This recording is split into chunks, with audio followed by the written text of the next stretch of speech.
们先找到线段工具，然后在工作区上面呢画直线，所以就直接拖曳，用滑鼠拖曳。这样很快的一条直线呢就会出现。透过笔画工具去做一些线段上面的调整。首先我们可以调整宽度，所以这边我们就把它设定成10 pt。接着我们复制一条出来，复制3条好了。怎么复制呢？你按下 Alt 键，滑鼠往下拖曳，它就会复制一条一模一样的线段。那我分别来测试一下这边的一些功能。首先端点的部分呢，这边可以看到它是平端点，所以你就可以看到路径跟它的那个线段它是平行的。圆端点呢，就是会有个圆弧形，然后方端点呢，它这边就会是一个方形。那尖角的部分呢，这个部分的设定比较像是你需要有一个矩形框，所以我们在这边先测试一个矩形框。接着呢，尖角它就会是这样，是一个尖角。那圆角你就可以看到四边它都已经变成一个圆角，然后斜角部分呢，它就会像这样子是一个斜角。好，再来我们再把斜角部分移回尖角，然后对齐笔画。对齐笔画呢，它现在是以这个线段为一个基准点，所以如果你是置中，所以它就会在这中间。那如果是内侧对齐，它就会以这个往内对齐；外侧对齐就会用这个路径往外对齐，是不是还蛮好了解的？好，那这边了解之后，把这个删掉，我们回到刚刚的线段。接着我们来测试一下虚线。虚线这边勾起来呢，你就会看到它就会变成一点一点虚线。那你可以设定你想要的宽度跟间隔。好，我先把这边间隔抹掉，然后这个宽度我把它设成50。它就会出现50 pt 的线段作为一个虚线，所以你就会看到是这样子。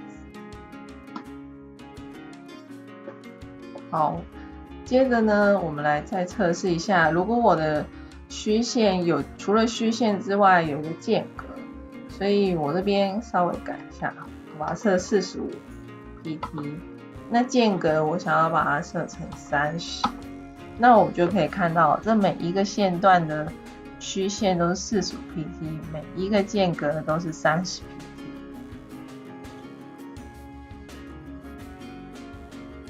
虚线这边的设定呢，它其实有3组，你是可以去做设定的。所以我们刚刚这样是设定1组，然后这边我们就来设定成有2组的，所以跟刚刚一样，这边我们也稍微改一下，做一点区隔。50，然后间隔我设30不动，再来希望是20 pt， 然后间隔我希望是80，所以你可以看出来，就是现在这边呢，这个呢是50，然后这个间隔是30，接着接20 pt 的虚线，再接着80 pt 的间隔。那它就会形成这样的一个虚线的线段。那你也可以再往后加，比如说我想要再加一个10，然后再加一个30的间隔，这样子，那它就会出现了50、30、20、80、10、30，然后再接回来50。好，那这就是直线然后转成虚线的一个设定方式。刚了解了虚线怎么设定之后呢，我们再练习一下其他的部分，就是箭头。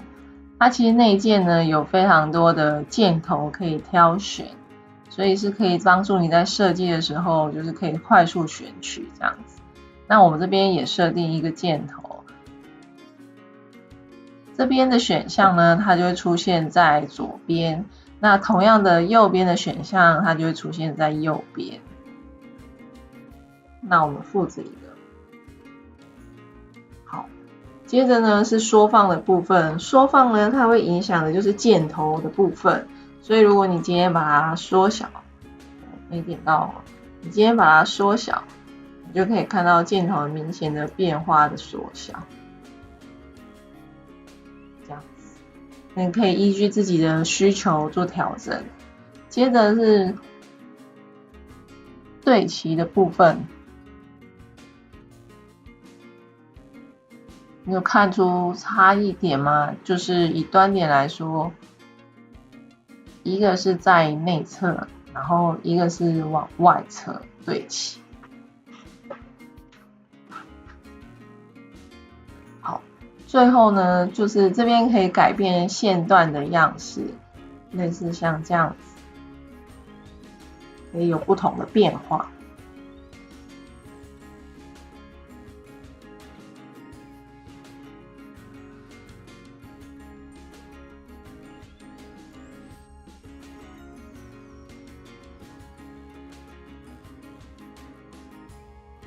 接下来我们要练习弧形工具，所以一样点到弧形工具之后呢，在工作区开始用滑鼠拖移。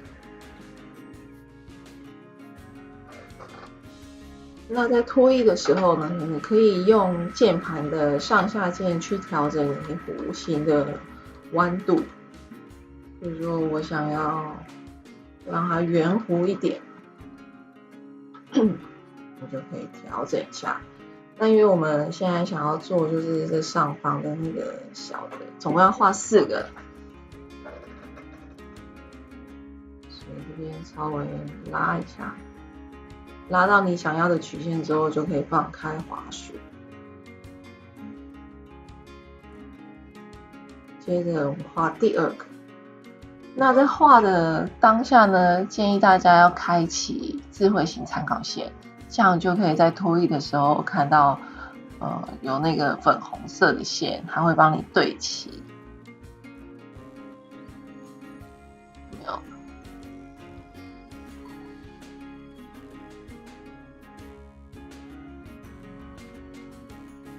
哦，这样对齐呢，你也会比较方便，觉得就不用特别一直瞄，因为它就会直接帮你确认好。好，那因为我们下面这个线段呢，它应该是要跟上面是相对的。那刚有提到，其实可以使用上下键去做调整。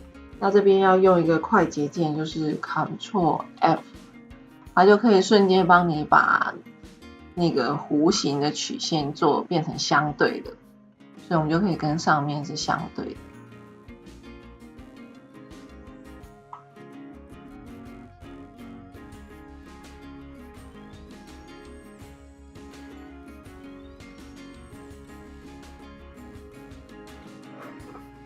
好，在这4边都完成之后呢，因为我们的范例图示是有把它连起来的，那要怎么做呢？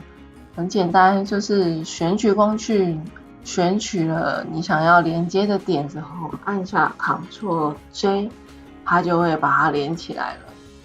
那我们4边都把它连起来。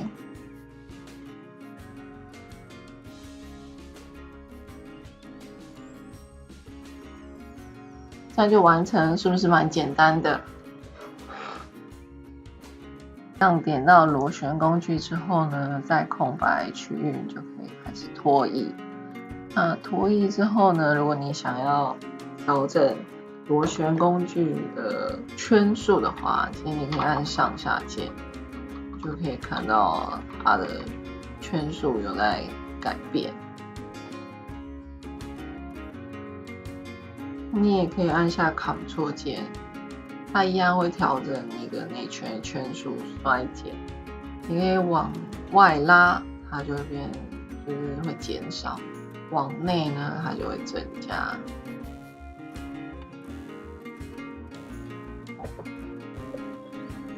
那我们再试一个。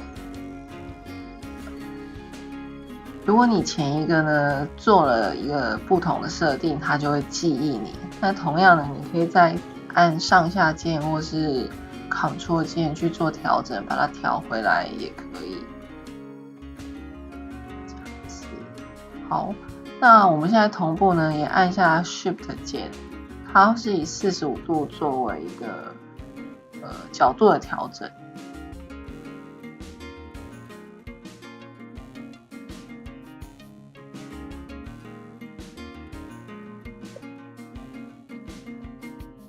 那螺旋工具大概是这样子，可以再试试看。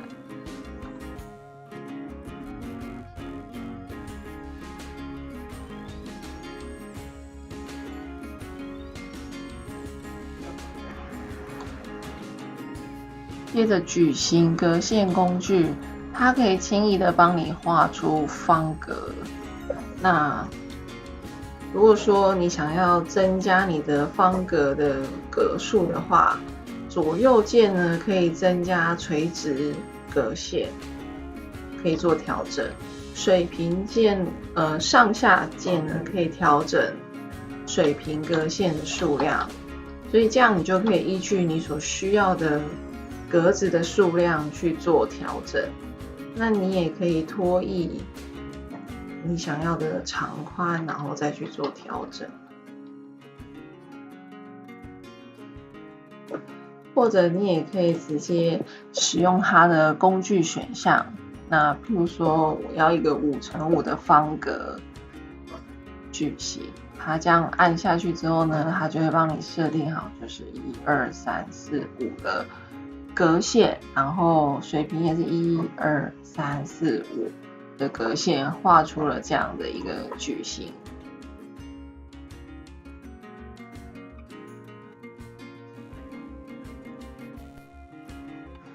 最后呢是放射网格工具。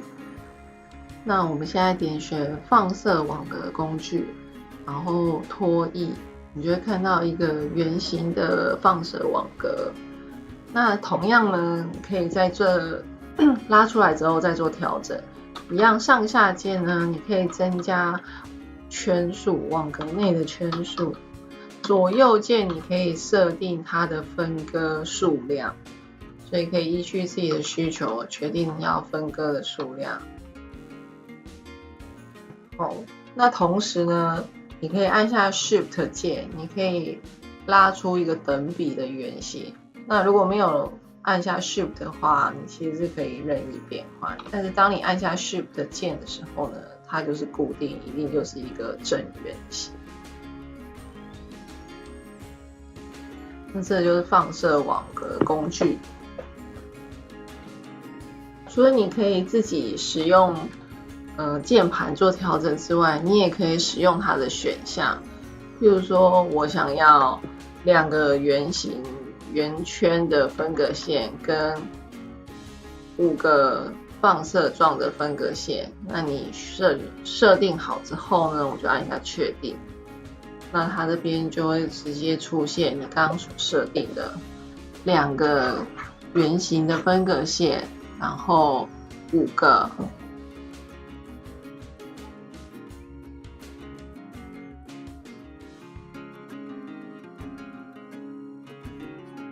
放射状的分隔线，这样子。好，那线段工具的部分呢，我们就全部示范过一次，那大家可以试着练习看看。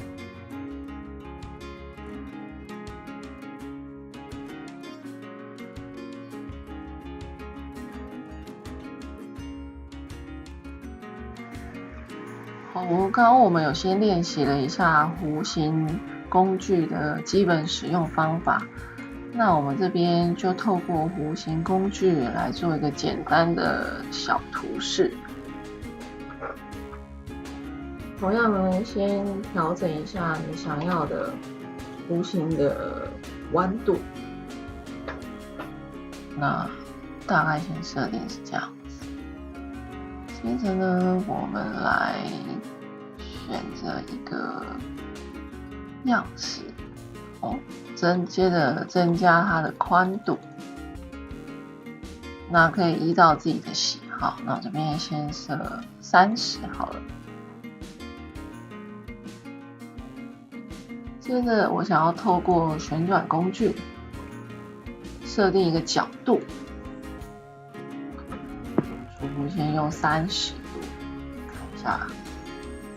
OK， 拷贝一个，按一下快捷键 Ctrl D，Ctrl D， 它就可以帮你复制。5个，移到中间来一点哦。